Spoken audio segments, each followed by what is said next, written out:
बच्चों, कैसे हैं आप? आज हम एक बहुत ही सुंदर कविता पढ़ने वाले हैं जो रविंद्रनाथ ठाकुर जी ने लिखी है। रविंद्रनाथ ठाकुर जी को तो आप जानते ही होंगे। हाँ जी, वही रविंद्रनाथ टैगोर जी, जिन्होंने आपका राष्ट्रीय गान जन गण मन, जिसे आप अपने विद्यालय में रोज गाते होंगे अपनी प्रार्थना के बाद, वो लिखा था। जन गण मन लिखा था और वो उनका जन्म 7 मई 1861 में हुआ था। किनका? रविंद्रनाथ टैगोर जी का, रविंद्रनाथ ठाकुर जी का। ये एक महान लेखक थे, कवि थे, दार्शनिक थे और पेंटर थे। बहुत सुंदर चित्र भी बनाते थे और कलाकृतियां बनाते थे। देखिए, इन्हें साहित्य में लिखने के लिए 1913 में नोबेल प्राइज भी मिला था, नोबेल पुरस्कार भी मिला था। और इनकी रचनाओं में एक बहुत प्रसिद्ध रचना गीतांजलि भी है। तो देखिए, इतने महान थे ये लेखक, कवि, दार्शनिक। इनके बारे में जितना बोला जाए उतना कम है। आज हम इसी महान लेखक की एक रचना पढ़ते हैं, एक कविता पढ़ते हैं। तो देखिए, कविता का नाम है छोटी सी हमारी नदी। ये आपका पाठ 17 है, छोटी सी हमारी नदी। तो देखिए, इन्होंने अपनी नदी के बारे में बताया है। ये बंगाल से थे, इनका जन्म बंगाल में हुआ था और बंगाली भाषा ये जानते थे। ठीक है, तो चलिए अब हम इनकी हिंदी में कविता पढ़ते हैं। छोटी सी हमारी नदी, टेढ़ी मेढ़ी धार, गर्मियों में घुटने भर भिगो कर जाते पार। पार जाते ढोर ढंगर, बैलगाड़ी चालू, ऊंचे हैं किनारे इसके, पाट इसका ढालू। पेटे में झकाझक बालू, कीचड़ का ना नाम, कास फूले एक पार, उजले जैसे घाम। दिन भर किच पिच करती मैना डार डार, रातों को हुआ कर उठते सियार। अमराई दूजे किनारे और ताड़वन, छाओ छाओ बामहन टोला बसा है सघन।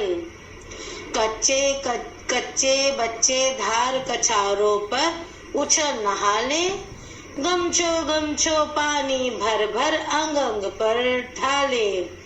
कभी कभी वे सांझ सकारे निपटा कर नहाना, छोटी छोटी मछली मारे आंचल का कर छाना। बहुए लोटे थाल मांजती, रगड़ रगड़ कर रेती, कपड़े धोती करके कामों के लिए चल देती। जैसे ही आषाढ़ बरसता, भर नदियां उतराती, मतवाली सी छोटी चलती, तेज धार तन्नाती। वेग और कलकल के मारे उठता है कोलाहल, गदले जल में घिरनी भवरी भवराती है चंचल।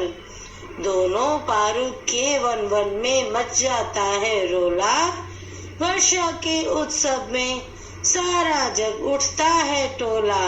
तो देखिए, बहुत ही सुंदर नदी है, इसमें नदी की प्रशंसा की गई है। बहुत ही सुंदर कविता है जिसमें नदी के बारे में बताया गया है। तो देखिए, इस कविता में रविंद्रनाथ ठाकुर जी क्या कहते हैं। वो कहते हैं, एक छोटी सी हमारी नदी है जिसकी धार टेढ़ी मेढ़ी है, यानी उसकी धार, उसका वेग कैसा, टेढ़ा मेढ़ा धार है। आपको तो पता ही है, पानी का कोई साइज नहीं होता, कोई आकार नहीं होता। जिस तरफ उसकी धार होती है उसी तरह वो चल पड़ती है, उसी तरफ पानी चल पड़ता है। तो कहते हैं, छोटी सी हमारी नदी है और इसकी टेढ़ी मेढ़ी धार है। और गर्मियों में घुटने पर भिगोकर जाते पर, जब हम गर्मियों में इसे पार करते हैं तो ये घुटने तक इसमें पानी भरा रहता है, हमारे घुटने भीग जाते हैं जब हम नदी पार करते हैं। हालांकि टेढ़ी मेढ़ी, देखिए जो टेढ़ी मेढ़ी नदी होती है वो इतनी गहरी नहीं होती है, जबकि जो सीधी नदी होगी उसमें ज्यादा पानी होता है। तो ये कहता है कि छोटी सी हमारी नदी है, टेढ़ी मेढ़ी धार वाली है और गर्मियों में इसमें हमारे पैर घुटने तक भीग जाते हैं जब हम इसे पार करते हैं। पार जाते ढोर ढंगर बैलगाड़ी चालू, और इस नदी से सारे जानवर, ढोर ढंगर मतलब जानवर, उस गांव के जितने भी जानवर हैं सारे उसे पार करके जाते हैं। और उस पर बैलगाड़ी भी चालू है। देखिए, इस नदी ने किसी का रास्ता नहीं रोका है, बल्कि ये तो सबके लिए बहुत ही आसान है पार करना। इससे जानवर भी जाते हैं पार करके। बैलगाड़ी यानी बैलगाड़ी क्या होती है? जिस गाड़ी पर, जिस ठेले पर बैल को लगाकर चलाया जाता है उसे बैलगाड़ी बोलते हैं। तो बैलगाड़ी भी चालू है और ऊंचे हैं किनारे इसके, पाट इसका ढालू। और जो नदी है इसके किनारे ऊंचे हैं, ठीक है, पर इसका जो पाट है, जो बाकी हिस्सा है, वो इसका ढालू है। पेटे में झकाझक बालू, कीचड़ का नाना। और ये जो नदी है इसके पेटे में, यानी इसमें नदी है, नदी के अंदर झकाझक बालू भरा है। बालू क्या होता है? रेत। लेकिन इस नदी में कहीं भी कीचड़ नहीं है, यानी ये नदी एकदम साफ है। इसमें गंदगी का नाम नहीं है। देखिए, आप देखते होंगे शहरों के नदी जो होती है वो भी नालों की तरह हो जाती है ना? उसमें इतनी गंदगी भर जाती है कि सारा कीचड़ से सन जाता है। लेकिन जो ये नदी है इसमें रेत तो खूब है, लेकिन कीचड़ का कहीं भी नाम नहीं है, यानी इतनी स्वच्छ नदी है ये। कांस फूले एक पार, उजले जैसे खाब। यानी एक पार तो एक तरफ तो इसमें फूल खिलते हैं और दूसरी तरफ इसमें घाम ऐसे चमकता है, यानी धूप। घाम यानी धूप। धूप ऐसे चमकती है बहुत ही, जब सूरज निकलता है तो उसकी धूप नदी पर ऐसे आती है, ऐसा लगता है जैसे धूप पानी से ही निकल रही हो। दिन भर किच पिच करती मैना डार डार।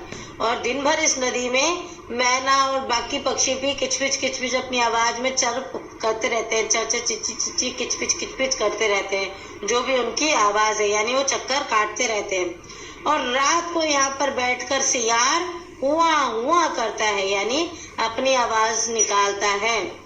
अमराई दूसरे किनारे और ताड़वन।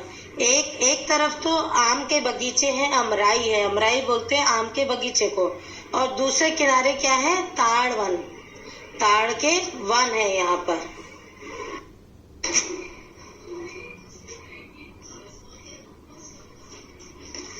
अमराई दूजे किनारे। देखिए, अमराई क्या बताया था मैंने? आम का बगीचा। एक तरफ आम का बगीचा है नदी के, और दूसरी तरफ ताड़ के घने विशाल जंगल है। छाव छाव बामन डोला, बसा है सगन।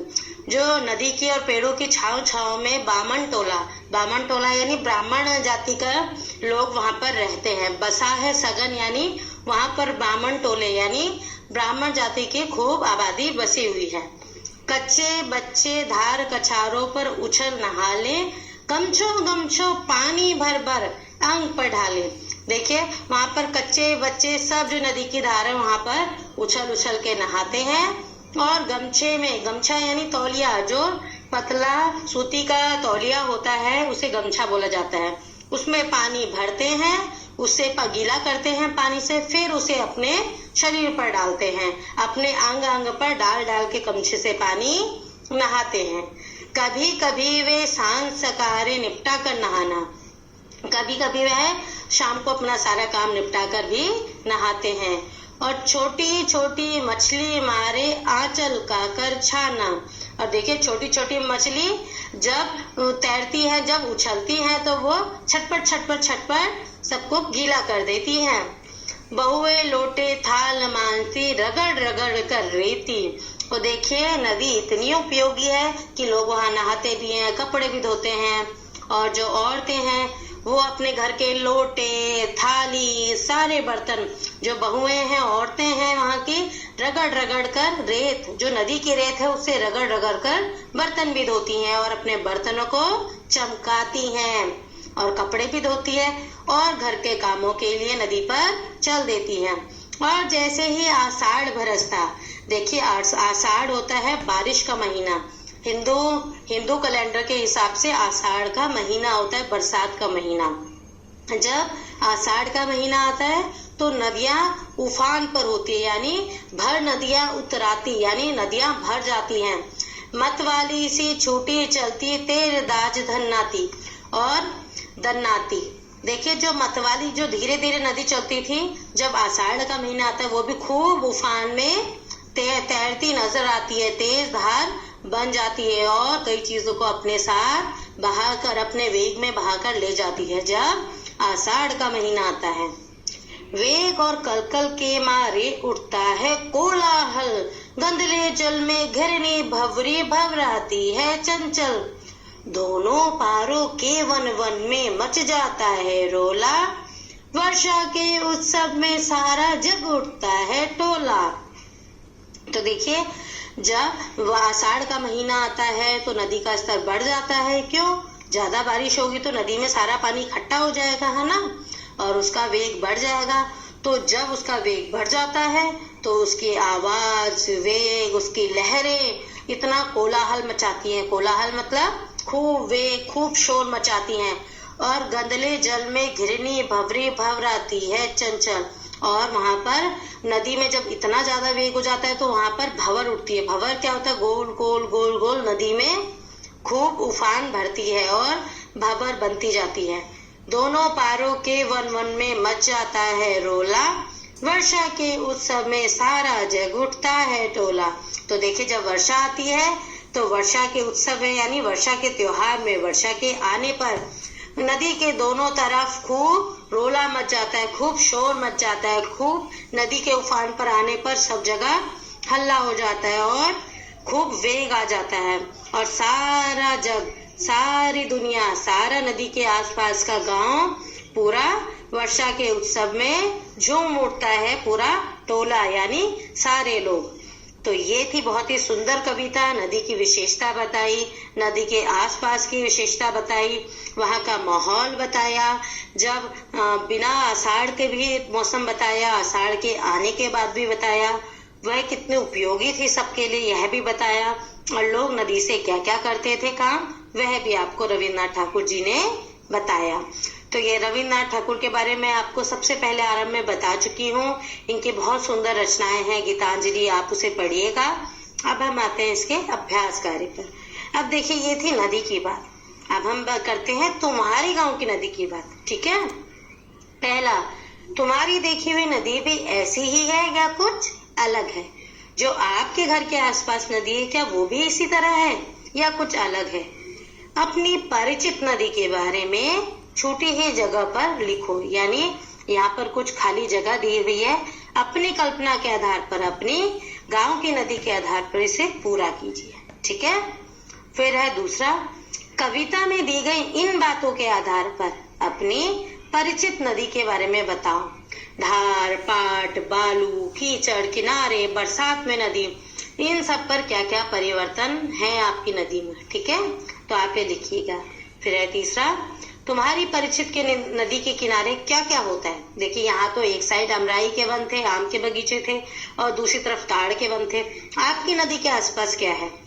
ठीक है, लिखिएगा। तीसरा, नदी में नहाने के, फिर है, तुम जहाँ रहते हो उसके आसपास कौन सी नदियां हैं और वे कहाँ से निकलती है और कहाँ तक जाती है, पता करो। फिर है कविता के बाहर, इसी किताब में नदी का जिक्र और किस पाठ में हुआ है और नदी के बारे में क्या क्या लिखा है। देखिए, ये तो एक नदी के बारे में कविता थी, और किसी पाठ में आपने इस किताब में नदी के बारे में पढ़ा, उसे लिखिएगा। फिर है दूसरा, नदी पर कोई और कविता खोज कर पढ़ो और कक्षा में सुनाओ। तीसरा, नदी में नहाने के तुम्हारे क्या अनुभव है, कैसे तुम्हें मजा आता है, क्या क्या परेशानियां होती है, क्या क्या तुम्हें कैसे आनंद आता है, ये सब अनुभव लिखिएगा। चौथा, क्या तुमने कभी मछली पकड़ी है? अपने अनुभव साथियों के साथ बांटो। फिर है, ये किसकी तरह लगते हैं? पहला, नदी की टेढ़ी मेढ़ी धार किसकी तरह लगती है? दूसरा, किचपिच करती मैना, ये किचपिच क्या होता है, समझ के आधार पर लिखिएगा। तीसरा है, उछल उछल के नदी में नहाते कच्चे बच्चे, इसका क्या अर्थ है, लिखिएगा। और ये किसकी तरह लगते हैं? कविता और चित्र, कविता के पहले पद को दोबारा पढ़ो, वर्णन पर ध्यान दो, इसे पढ़कर जो चित्र तुम्हारे मन में उभरा उसे बताओ, उसे बनाओ, बताओ चित्र में तुमने क्या क्या दर्शाया। फिर है कविता से, इस कविता के पद में कौन कौन से शब्द तुकांत है? तुकांत क्या होता है? जिसके अंत में तुक आया हो, जैसे आना, जाना, खाना, सोना, रोना, मोना, ये सारे शब्द होते हैं तुक वाले शब्द, उन्हें छाटो। किस शब्द से पता चलता है कि नदी के किनारे जानवर भी जाते थे? आपको वह शब्द लिखना है। कौन सा? ढोर ढंगर, यस, बहुत अच्छे। तीसरा, इस नदी के तट की क्या खासियत थी। चौथा, अमराई दूजे किनारे डैश चल देती। कविता की ये पंक्तियां नदी किनारे का जीता जागता वर्णन करती हैं। तुम भी निम्नलिखित में से किसी एक का वर्णन अपने शब्दों में करो। अब है हफ्ते में एक बार लगने वाला हाट। दूसरा, तुम्हारे शहर या गांव की सबसे ज्यादा चहल पहल वाली जगह। तीसरा, तुम्हारे घर की खिड़की या दरवाजे से दिखाई देने वाला बाहर का दृश्य। फिर है ऐसी जगह का दृश्य जहां कोई बड़ी इमारत बन रही हो। पांचवा, तेज गति, शोर, मोहल्ला, धूप, किनारा, घना। ऊपर लिखे शब्दों के लिए कविता में कुछ खास शब्दों का इस्तेमाल किया गया है। उन शब्दों को नीचे दिए अक्षर जाल में ढूंढो। ठीक है। उसके बाद देखिए बेटा, ये जोड़ा शंखों वाला घर है। ये कहाँ की बात है? कलकत्ता की बात। और ये जो घर है ये रविन्द्रनाथ ठाकुर जी का घर है। ठीक है, जिसे आप शांति निकेतन के नाम से भी आज जानते हैं। और ये बहुत प्रसिद्ध है। टैगोर परिवार इसमें रहा करता था। रविन्द्रनाथ टैगोर जी का जीवन यहीं बीता है। तो आप इसके बारे में पढ़िएगा और आपको बहुत आनंद आएगा। तो ये थी आपकी नदी कविता। फिर मिलेंगे आपसे अगले पाठ के साथ। अपना ध्यान रखिएगा।